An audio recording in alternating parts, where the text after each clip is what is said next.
I've dug up another guest for you. Third one of the morning. Welcome to Mr. Brian Eva. Good morning, mate. Greetings, Steve. And the studio, you may well have noticed, just by the tones there, that it's become very hirsute in here right now.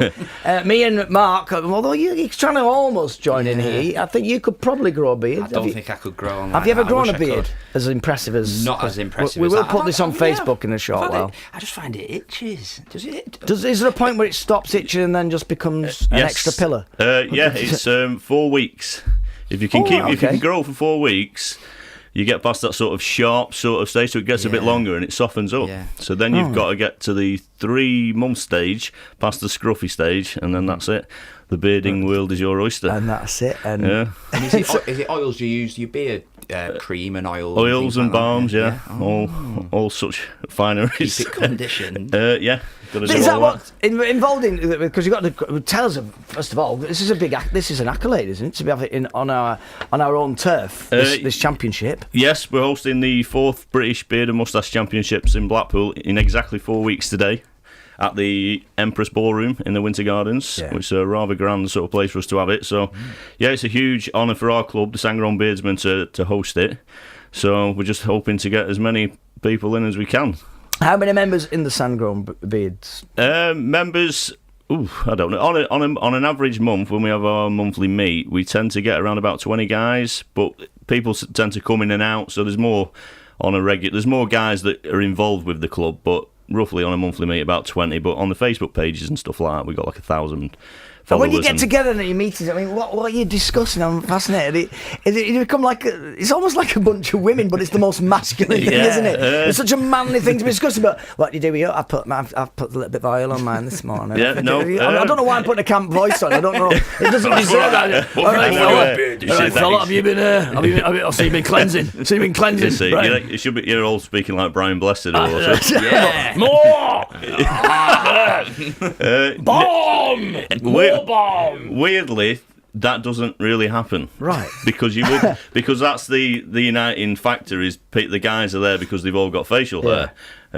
We do have one unbearded member, Craig, who's like our disabled mascot. But, you just look at him and go, poor Craig. Yeah, but no, it doesn't really happen. It's just general guy talk, pub talk. Guys just get there, have a beer, and they just, so a lot of the guys, they know each other quite well now. So because we've been up and running 3 years now, so there's good friendships have been made and stuff like that. So guys just, they know each other and they just have the general chat. I always think about the scene in Monty Python when all the women turn up to the stoning. Have you ever had anyone infiltrating your meetings going, oh, it's good to be here. Are you? No, it's good. Anyone tried to infiltrate with a false beard? No, not as yet, no. But talking of false beards, at the championships, there's 21 categories of beard and moustache to compete in, and there's 3 of the categories are for fake beards. So there is there's handmade, realistic, handmade, creative, and there's the under 16s. Under 16s of these as well. So we have at the event we have Alice Jelly, who is the current world handmade creative champion. So she's going to. Does she work on films and TV? No, she's an English girl. So she's going to be hosting that category, and that. So, and obviously we've got people coming in and they'll make their own beards out of either wigs and stuff for the realistic categories or anything you can imagine for the creative categories. Yeah, give us an example of creative. Pasta shells, we mentioned them before. Could I bring a spaghetti beard? You could. A spaghetti beard. Great idea. We should have just stuck it on today. I reckon a little bit of. Which is a curly one? What's that one? Pennies as tubes, isn't it? Pennies tubes. There's an Italian producer. He's not even helping. Fusili. Yeah, a bit of fusili down the sides, like that, and then maybe a little bit of spaghetti just at the end. Absolutely anything. The creatives you can make everything, and the kids go free as well. So that's. Have you had anyone turn up with a beard? It's just my wild imagination and hope. But have you had anyone turn up with like triplets in a pram or something like, with beards? Stick them on. Are you allowed to stick beards on babies? Is that wrong? No, it's fine. Right, go. Confirmed. Right, okay, we've endorsed that. So please take your child, stick a beard on them, and take them to the competition. Listen, we'll chat more about beards and beard care. And if you've got a beard and you want to join in and find out more about the competition and whether you can enter, 0800 7833 583 is the number. 0800 7833 583. If you want to text us, it's dead simple. This is what you do. Text 81333 and start your message Lancs. 81333. Starting your message with the word Lancs. BBC Radio Lancashire. We are discussing beards this morning, but we don't want anyone to feel excluded from the programme, and that's why this has popped up into the list. It's John Lennon and woman. Is there? I've got to ask. Is there a category For what? for the ladies? When I went to the Worlds in Austin last Tell us year. more. Tell us more in a minute. No. Now then, we're just finding out that women aren't exempt from these championships. Maybe not, there's not a category in Blackpool, but there's one lady in America who's really, good on her. Yeah, there's a lady, Rose Guile, over in the States. She has, I think it's a condition of polycystic ovaries, which obviously can cause excessive hair growth, but she's embraced that, and she was in the same category as me at the World Championships, which was in the beard. So she's competing with the men in the beard? Yeah, she competed with the guys. Yeah. That's the one good thing about the beard setup is, the community as a whole, it is a community and everybody's involved. It is very diverse, and people promote just everybody being in it together. And how long has these societies been going? Because it's become trendy, hasn't it? Let's be honest. I mean, a lot of beards have popped up and grown up in recent years. And there's a good friend of mine, Martin Moore, friend of the show. We had him on. He's had a massive beard, nearly all his. I actually do remember before he had the beard, but that's over 20 years. Right? So Yeah. do you feel like there's imposters who are like, oh, here we go? No, because for me personally, I didn't know any of this. I'd grown a beard out and then sort of stumbled across it. Yeah. But there's the British Beard Club, which is what I initially stumbled across. So there's been 4 championships now. So, and I think the British Beard Club must have been up and running for probably about 10 years or just over. So I think they're about the oldest club in the country. But there's the Handlebar Club, which is the moustache club, which originates from over here. But that's the oldest existing facial hair club in the world. So I think that goes back to maybe sort of 1900, at the start of the turn of the century or something like that. But the clubs as a whole, especially the beard side of it, I think they started more. It was more of an American thing. So the clubs over there have been about longer, and I think it's caught on a bit over here. So now there's a few clubs now in over in England, and there's a couple up in Scotland. So the British Beard Club have thatches. So the idea how it all sort of started was they started the club, and then you got thatches around the country, which were to enable members of the British Beard Club to have smaller meets localised, and then it sort of spread from that. So, right. And then we're not part of the British Beard Club. We're not an affiliated thatch, but I'm a member. A few of our guys are. So we're one of a couple of independent clubs. But the British Beard Club, like all the beard clubs, do great things. It's all for charity, stuff like that. All the money, I think, from the British Beard Club goes to prostate cancer. And that, so yeah, and that's the thing with the clubs. It is all charity. So the upcoming championships, we make nothing from as a club. All our money will be donated to Street Life, which is the young homeless charity in Blackpool. So as a club, we'll make absolutely nothing, and we don't want to make nothing. We don't want anything for it. It just comes in and goes, and that's it. And we just have a good beer. In terms of your beard, anyone who's grown a beard, is it a little bit like decorating? When you keep painting over, for years, and then eventually you get to that point where you go, let's strip it right back. Yeah. Do you know? Are there any points where you've virtually shaved it? Just. I'd be curious, wouldn't it? I mean, looking at your beard, it's such a full, proper ZZ Top kind of beard. There's never a point where you're just a little bit curious what you actually look like. Do you know what I mean? No, I've got pictures for that. And have you? I realised how bad I looked then. So. So I think I look slightly better now. So yeah. I just refer back to them. You're not on some kind of witness protection program. Is that the main reason? That's the main reason. Hiding in Blackpool. I'm a Russian spy. My dad has a moustache, and he always has since I ever remember. And there was this one time where he came down and he'd shaved it off and presented himself. Look, kids, I've shaved them. We went, go back upstairs and put that back on. Made him wear a false one. Yeah. Made him wear one of them clip-on ones that you get for Christmas. If you're going to shave it off, that's my advice to anyone. If you have got a moustache and you thinking of shaving off and just wondering, do it around Christmas time because you'll always have a replacement just to wear over the Christmas period. Always pick one you can just pop in there. So listen, we'll chat more and I want to find out more about the categories, etc. But let's have some music as well. This is from Sheryl Crow on BBC Radio Lancashire. Now then, we're just finding out from Brian off-air there about some of the people. They're travelling from all over the world for this competition. Yeah, we've got people coming from the States. We've sold tickets in Spain, Italy, Germany, Holland. We've got a guy coming all the way from the Philippines, which is a fair schlep. So that's the other side. People are spending a lot of money on it, aren't it? It's costing them. Yeah. But so hopefully they're going to come and have a great time. And what they're looking for when you turn up for the competition, especially you went to the World Championships, you said in America. Is it a sort of thing where fellow beard? You must appreciate other people beard, but are there sometimes where you go in and go, "Oh, you're joking, easy. I've got no chance." Is it on luck or texture? Do you know what I mean? Can you judge instantly and go, "Hey, he's gonna win"? Well, yeah, because there is people out there with unbelievably epic beards. Yeah, but yours is to me. Yours is an unbelievable. I don't think. I don't know what you, Mark, but I don't think if someone came in now with another beard of no, like Ryan Gleeson, he came in now. Who's hosting it? We should mention he's hosting some of the things. But if Ryan came in now, I'd be going, his is better than yours. What am I supposed to be looking for?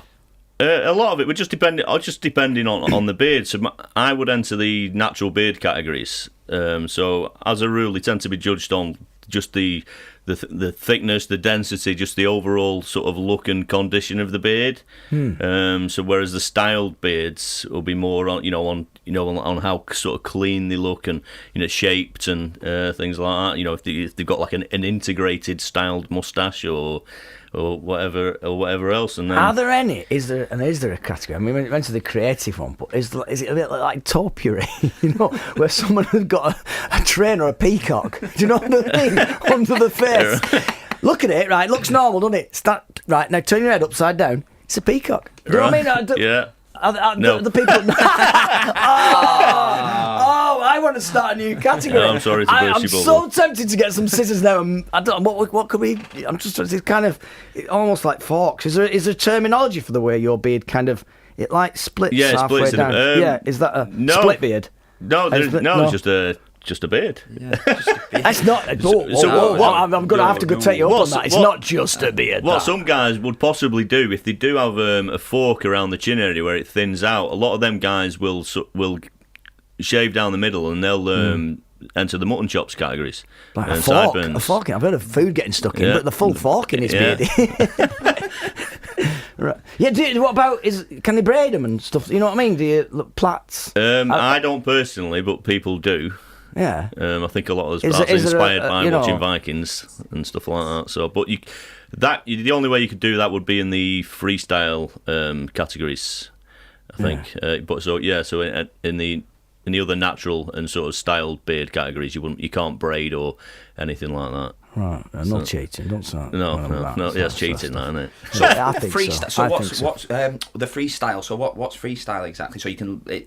All bets are off. You can do anything. Yeah, the guys will literally get a few cans of hairspray and whatever else, egg yolk or whatever else, and they just make elaborate shapes and things like so that. It is a little bit topiary-esque. Yeah, there was a guy.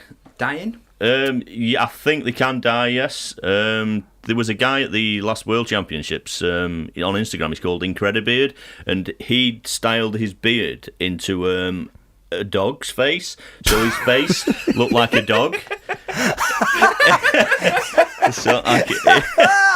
I love him already. He's insane.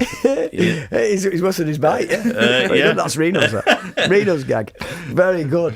Yeah. So what like you mean? What kind of like a bulldog or something like that? Or I don't know. It looked a bit more like a wolfy dog. It was like a husky or something. I don't know. Yeah. But it was mental. He didn't win. But it was mental. So when you what did he do? Did he tie it up? I don't know. I have no idea how he did it. But a lot of the guys, the general freestyle sort of style tends to be rings, right? Where they'll just separate it into sections. Yeah. And I think in the freestyle they're looking for really sort of equal, sort of on the sides of the face. How it's all sort of really symmetrical and things like that. So, yeah, there is skill involved. I'm going to stop you there. We're going to play a tune, a little bit of Frank Sinatra, and then we'll discuss more about how you can enter and be part of this competition. I don't know if it's too late or not. We'll find out. Yeah, fly away to Blackpool to the UK Championships in beards and moustache. Finding out more about that right after the traffic and travel. Let's get. Well, this morning, if you're just joining us, my special guests. Well, guests are Mr. Mark Patterson. We had Janet Harrison from Wine Associate, I think, on, and now we've got Brian Eva. Brian Eva. Telling us about the championship. Can I just give a mention to the poster, by the way? These are I assume they're popping all over Blackpool at the moment, these, are they? Yeah, we've been popping some up round and about. It's brilliant because it's basically in fitting with the fact that it's in Blackpool, the Beard and Moustache Championships. You've got Punch and Judy on the front there, both with beards. Yeah. It's a lovely little tip to them. If people want to get involved, then how do they get involved? Are people who have not got beards, are you going to be, looking down on them? Or? No. All it is mostly it is a spectator event because it's on stage and people are going to be in there viewing it all day. So, if you can go on Skiddle, search beard, our event will pop up. There's spectator and competitor tickets on there. I think it's under 16s. I think go free anyway, or under 12s, or under 16s might be a £5. They get free entry into the creative and handmade categories. Yeah, so the kids, it might be nursery groups or even sort of this time of year, imagine summer holiday groups. Can they, all get together and make some beards and enter them? Yeah, good. Yeah, anybody's welcome. It's an open event. It's open to everybody. So, like I said, we've got people coming from all over the world. So it's one and it's not just beard. You've got music and other things going on, side shows. And we've got a local band, Troubadour, that are going to play the event for us. So it's a good opportunity for them because for them it's a dream room. Because the guys like Mick from Troubadour, that's where they've grown up in Blackpool. They've seen loads of bands in there, some of their favourite bands, so they get to play on the stage. That it could be a bit of a once in a lifetime for them. We've got the marketplace where there'll be vendors from some of the product companies from around the country, and there will be some fairground sort of stalls and stuff. So for people to keep themselves busy in the day, it'd be wristbanded. So because it's a full day event, which means people will be able to come and go as they please. They'll get a timetable of when specific categories are on and stuff like that. So they'll be able to come and go. And you did say 21 categories. So it would take a long. How many? And what's the most popular category? What's the one what's the biggie? What's the one? What's the trophy you want to go away from a moustache and beard championship with? Beard-wise, I suppose the most the big one, it will be the over 12-inch one in ours, because that's like the heavyweight boxing of beards, isn't it?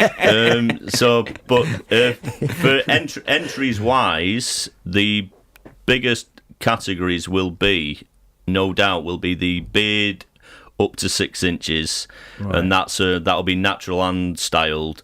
Beard up to 12 natural and styled. They'll be the four. I would imagine they will be the four sort of most dense categories for competitors.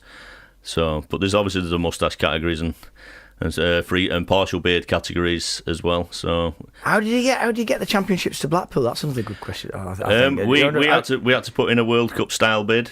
It's proper done like that. You're with who? Is it the World Beard Organisation? No, well, there's a committee now which is the BBMA, which is the British Beard and Moustache Association. So all they basically do now is they've been set up to just ensure that the championship goes to the right people that are going to just use it for what it's intended to be, which is mainly charity. And it's a non-profit thing and stuff like that, and just ensure that it goes to the people that are going to put on a good event and do the right thing and promote the bearding world. Talking about charity, we better do this before we finish the programme and before we find out exactly. We reiterate both your dates for both events, but it is time now to do this. When you put in that bid for the World Championships, do you have to the cleaners? Because they must have something to. Are they dreading this weekend? There's a lot of sweeping up after that Oh, event. yeah, they'll probably Do you know what I mean? They'll be they'll be able to make a few beards, I would imagine, out of the leftovers, the waifs and strays.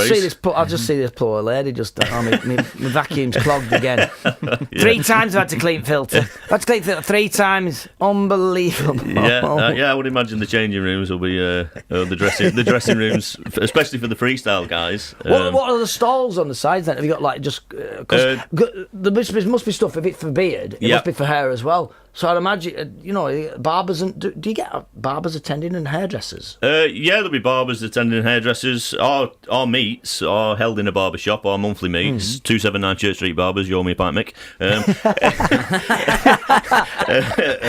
In Blackpool. It's because that's another part of it is, the barbering side of it has played a massive part in the beard, and especially in the style, the look nowadays as well. So, because with it being more popular, or it has been, to sport a beard. So, so a lot of barber shops and that sort of have their own customers and things like that. And, a lot of the barber guys have beards now, so... I just had this image of this one bloke with his little stall of razors at Farcon, just sat quietly. Very quiet. Well, wrong event for me. Yeah. Well, the thing with I think with the beard product industry, especially, it has had to expand, but from the basic oils and balms. So a lot of them are going into the shaving stuff as well now. Yeah. Along to as the beard stuff that they're stocking, because it's become a bit of a, because if people are tidying up and things like that, they want to look sharp, so they need to own a razor, I suppose. Absolutely. Listen, it's been a pleasure. So just reiterate, if people want to get involved or at least turn up, can people still enter? Are they allowed to still enter? Yeah, entries, and we don't envisage it's going to sell out because the room is in the Empress Ballroom. The room's absolutely enormous, so the more the merrier. Tickets will just be available. If you come in last minute, you'll be able to pay on the door on the day. So it's Saturday the 18th of August. Skiddle, Search Beard. Well, thanks to you both for coming in this morning. We've got to play out with the man with the beard, haven't we? And between us, me and Reno, thought this fella, Sir Kenny Rogers, the Gambler, on BBC Radio Lancashire.